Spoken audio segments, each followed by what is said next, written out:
नमस्कार साथियों, स्वागत है आप सभी का हमारे यूट्यूब चैनल पे। तो साथियों, आज की क्लास में हम बात करेंगे जैन मतावलंबी कवि, सिद्ध कवि, नाथ कवि, इनसे संबंधित एमसीक्यू प्रश्नों पे चर्चा करेंगे। तो साथियों, यदि आप हमारे चैनल पे नए हैं तो चैनल को सब्सक्राइब करें। वीडियो अच्छी लगी तो लाइक एंड कमेंट जरूर करें। आज की क्लास का पहला प्रश्न, जैन साहित्य का प्रमुख सिद्धांत क्या है? तो ऑप्शन है भक्ति, अहिंसा, शौर्य या भोग। तो जो जैन साहित्य था उसका प्रमुख सिद्धांत था अहिंसा। तो ऑप्शन नंबर बी इसका सही उत्तर होगा। अगला प्रश्न है, जैन साहित्य की प्रमुख भाषा क्या रही है? ऑप्शन है संस्कृत, ब्रज, अपभ्रंश या अवधी। तो जैन साहित्य की जो मुख्य भाषा रही है वो है अपभ्रंश। तो ऑप्शन नंबर सी इसका सही उत्तर होगा। अगला प्रश्न है, पौंचर्यू के रचयिता कौन है? ऑप्शन है पुष्पदंत, स्वयंभू, धनपाल या हरिभद्र। तो जो पौंचर्यू नामक जो ग्रंथ है उसके रचयिता है स्वयंभू। तो ऑप्शन नंबर बी इसका सही उत्तर होगा। अगला प्रश्न है, सिद्ध साहित्य का संबंध किस धर्म से है? ऑप्शन है शैव, वैष्णव, बौद्ध या जैन। तो सिद्ध साहित्य का संबंध था वो बौद्ध धर्म से। ऑप्शन नंबर सी इसका सही उत्तर है। बढ़ते हैं अगले प्रश्न की ओर। अगला प्रश्न है, सिद्ध कवियों की संख्या परंपरागत रूप से कितनी मानी जाती है? ऑप्शन है 64, 72, 84 या 108। तो सिद्ध कवियों की जो संख्या है वो है 84। ऑप्शन नंबर सी इसका सही उत्तर है। अगला प्रश्न है, चर्यापद किस साहित्य से संबंधित है? ऑप्शन है जैन साहित्य से, नाथ साहित्य से, सिद्ध साहित्य से या भक्ति काल से। तो चर्यापद की बात की गई है सिद्ध साहित्य में। तो ऑप्शन नंबर सी इसका सही उत्तर है। बढ़ते हैं अगले प्रश्न की ओर। अगला प्रश्न है, सिद्ध साहित्य की भाषा क्या है? ऑप्शन है संस्कृत, अवहट्ट, ब्रज या खड़ी बोली। तो सिद्ध साहित्य की भाषा है अवहट्ट। ऑप्शन नंबर बी इसका सही उत्तर है। अगला प्रश्न है, नाथ संप्रदाय के प्रवर्तक कौन माने जाते हैं? तो ऑप्शन है गोरखनाथ, मत्स्येंद्रनाथ, चौरंगीनाथ या जालंधर नाथ। तो जो नाथ संप्रदाय के मुख्य रूप से प्रवर्तक माने जाते हैं वो माने जाते हैं मत्स्येंद्रनाथ। ऑप्शन नंबर बी इसका सही जवाब है। और साथ ही साथ जो इनके शिष्य थे गोरखनाथ, तो गोरखनाथ ने क्या करा था, इस संप्रदाय का, इस पंथ को व्यवस्थित कर पूरे देश में लोकप्रिय बनाया था। तो ऑप्शन नंबर बी इसका सही उत्तर है। अगर प्रश्न में नाथ संप्रदाय के प्रवर्तक पूछते हैं और वहाँ पे ऑप्शन मत्स्येंद्र नाथ नहीं है तो आप ऑप्शन नंबर गोरखनाथ यहाँ पे क्या होंगे, सही उत्तर होगा। अगला प्रश्न है, नाथ साहित्य का प्रमुख विषय क्या है? तो नाथ साहित्य का जो मुख्य विषय है वो है हठ योग। तो ऑप्शन नंबर सी इसका सही उत्तर है।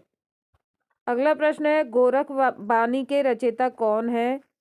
तो गोरख बानी जो लिखी है वो लिखी है गोरखनाथ ने। तो ऑप्शन नंबर बी इसका सही उत्तर होगा, गोरखनाथ। बढ़ते हैं अगले प्रश्न की ओर। अगला प्रश्न है, नाथ कवियों की भाषा क्या रही है? ऑप्शन है ब्रज, अवधी, अपभ्रंश या संस्कृत। तो नाथ कवियों की जो भाषा रही है वो है अपभ्रंश। ऑप्शन नंबर सी इसका सही उत्तर होगा। बढ़ते हैं अगले प्रश्न की ओर। अगला प्रश्न है, नाथ साहित्य में किसका विरोध मिलता है? भक्ति का, ज्ञान का, कर्म कांड का या योग का। तो नाथ साहित्य में किसका विरोध मिलता है, वो है कर्म कांड का। ऑप्शन नंबर सी इसका सही उत्तर होगा। अगला प्रश्न है, जैन साहित्य में किस रस की प्रधानता है? ऑप्शन है वीर, श्रृंगार, शांत या करुण रस। तो जैन साहित्य में शांत रस की प्रधानता है। तो ऑप्शन नंबर सी इसका सही उत्तर होगा। अगला प्रश्न है, जैन साहित्य में किनका जीवन वर्णित है? ऑप्शन है देवताओं का, राजाओं का, तीर्थकरों का या अवतारों का। तो जैन साहित्य में तीर्थकरों का जीवन वर्णित है। ऑप्शन नंबर सी इसका सही उत्तर होगा। अगला प्रश्न है, सिद्ध साहित्य की शैली कैसी है? ऑप्शन है अलंकृत, रहस्यात्मक, श्रृंगारिक या वीर। तो सिद्ध साहित्य की जो शैली थी वो थी रहस्यात्मक। ऑप्शन नंबर बी इसका सही उत्तर होगा। तो साथियों, आपको हमारी क्लास कैसी लग रही है कमेंट बॉक्स में ज़रूर बताएं। यदि चैनल पे नए हैं तो चैनल को सब्सक्राइब कर लें। बढ़ते हैं अगले प्रश्न की ओर। अगला प्रश्न है, जैन साहित्य का प्रमुख उद्देश्य क्या है? तो ऑप्शन है भोग विलास, समाज सुधार, आत्मशुद्धि या वीरता। तो जैन साहित्य का जो मुख्य उद्देश्य था वो था आत्मशुद्धि। ऑप्शन नंबर सी इसका सही उत्तर होगा। अगला प्रश्न है, महापुराण के रचयिता कौन है? तो ऑप्शन है स्वयंभू, पुष्पदंत, धनपाल या हरिभद्र। तो महापुराण के जो रचयिता हैं वो हैं पुष्पदंत। ऑप्शन नंबर बी इसका सही उत्तर होगा। पुष्पदंत को अपभ्रंश का व्यास भी कहा जाता है। बढ़ते हैं अगले प्रश्न की ओर। अगला प्रश्न है, जैन साहित्य में हिंसा को किस रूप में माना गया है? ऑप्शन है धर्म, कर्तव्य, पाप या साधना। तो जैन साहित्य में जो हिंसा को माना गया है वो पाप के रूप में माना गया है। ऑप्शन नंबर सी इसका सही उत्तर होगा। अगला प्रश्न है, सिद्ध साहित्य में प्रतीकों का प्रयोग क्यों हुआ है?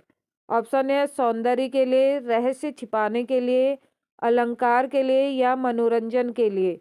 तो सिद्ध साहित्य में जो प्रतीकों का प्रयोग हुआ है वो है रहस्य छिपाने के लिए। ऑप्शन नंबर बी इसका सही उत्तर होगा। अगला प्रश्न है, सिद्ध साहित्य का प्रमुख केंद्र कौन सा विश्वविद्यालय था? ऑप्शन है तक्षशिला, नालंदा, विक्रमशिला या वल्लभी। तो सिद्ध साहित्य का जो प्रमुख केंद्र था, जो विश्वविद्यालय, वो था विक्रमशिला। ऑप्शन नंबर सी इसका सही उत्तर होगा। बढ़ते हैं अगले प्रश्न की ओर। अगला प्रश्न है, सिद्ध कवियों की साधना का मुख्य मार्ग क्या था? तो मुख्य मार्ग पूछा है। ऑप्शन है भक्ति, ज्ञान, तंत्र साधना या कर्म। तो सिद्ध कवियों की साधना का जो मुख्य मार्ग था वो था तंत्र साधना। तो तंत्र साधना के माध्यम से इनका मानना था कि जिसका उद्देश्य था लौकिक और अलौकिक का भेद मिटाना।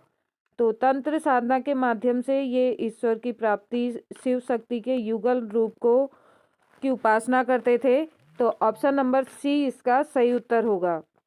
अगला प्रश्न है, सिद्ध साहित्य में किस रस की प्रधानता है? ऑप्शन है वीर, श्रृंगार, अद्भुत या शांत। तो सिद्ध साहित्य में जो रस प्रमुख था वो था अद्भुत रस। ऑप्शन नंबर सी इसका सही उत्तर होगा।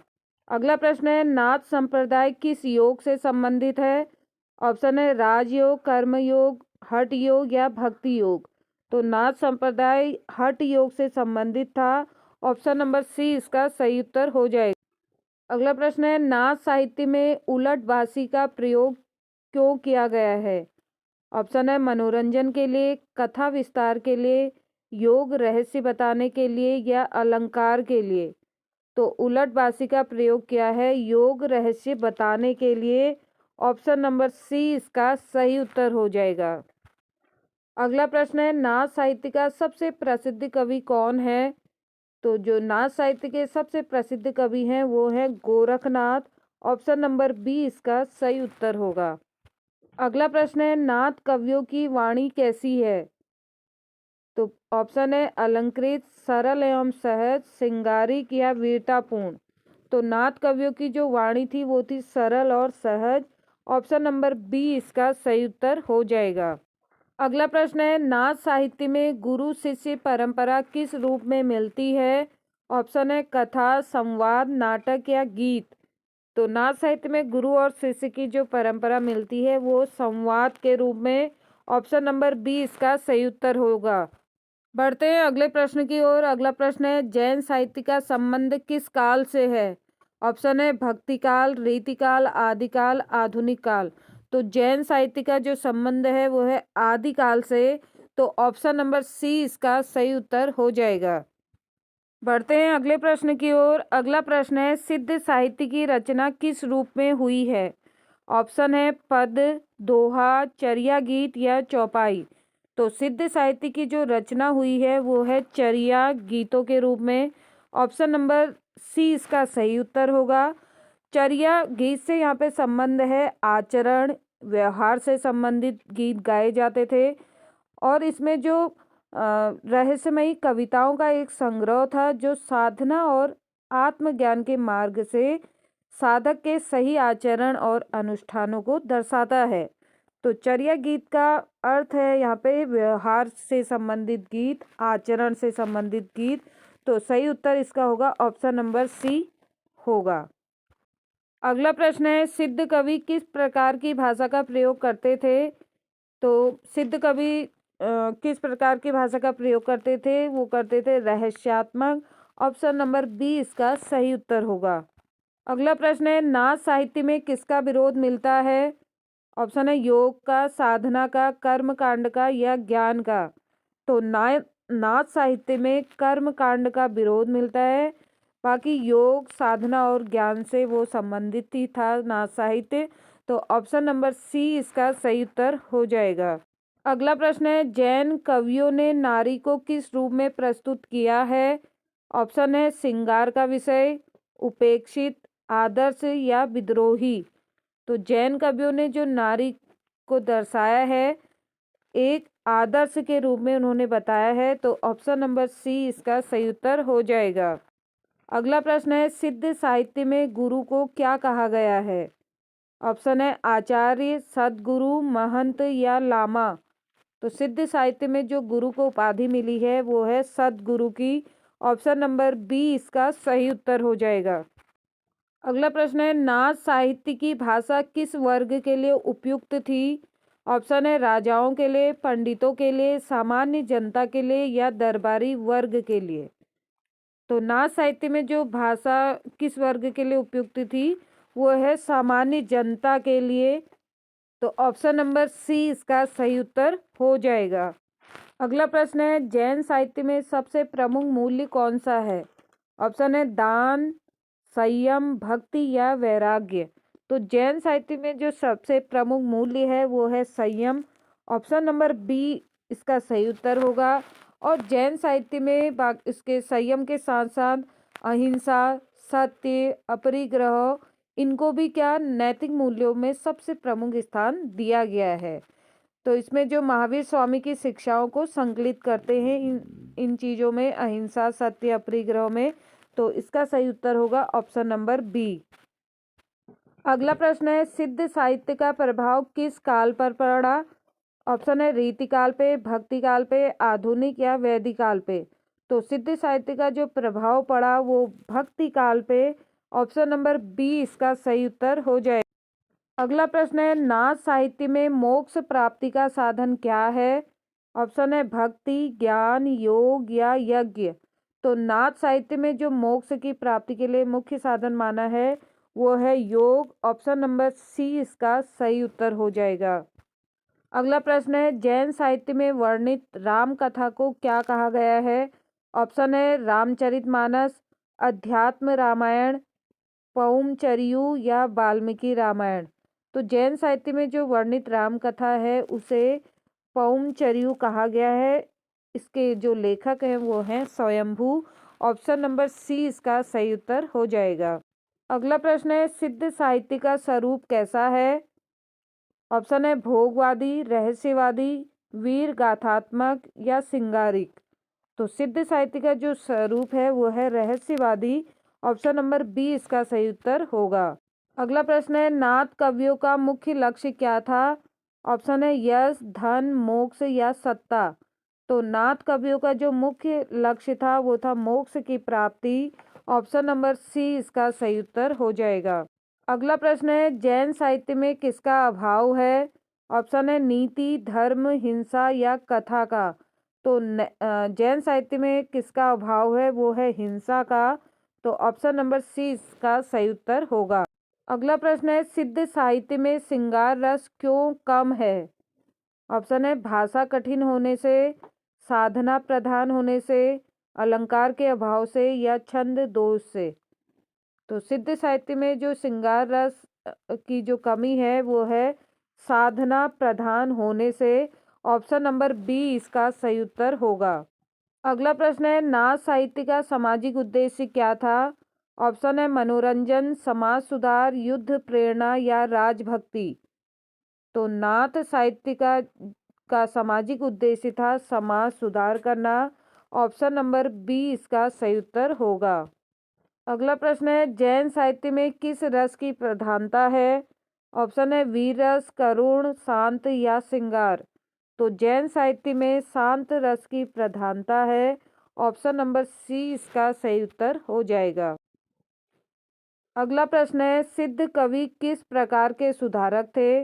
ऑप्शन है राजनीतिक, सामाजिक, धार्मिक या साहित्यिक। तो सिद्ध कवि धार्मिक सुधारक थे, तो ऑप्शन नंबर सी इसका सही उत्तर हो जाएगा।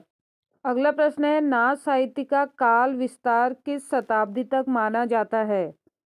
ऑप्शन है 8वीं, 10वीं, 12वीं या 14वीं। तो नाथ साहित्य का जो काल का विस्तार हो गया था वो है 14वीं शताब्दी। ऑप्शन नंबर डी इसका सही उत्तर होगा। अगला प्रश्न है, जैन साहित्य का योगदान किस क्षेत्र में महत्वपूर्ण है? ऑप्शन है युद्ध काव्य, नीति और धर्म, श्रृंगार या नाटक। तो जैन साहित्य का जो योगदान था वो है नीति और धर्म में।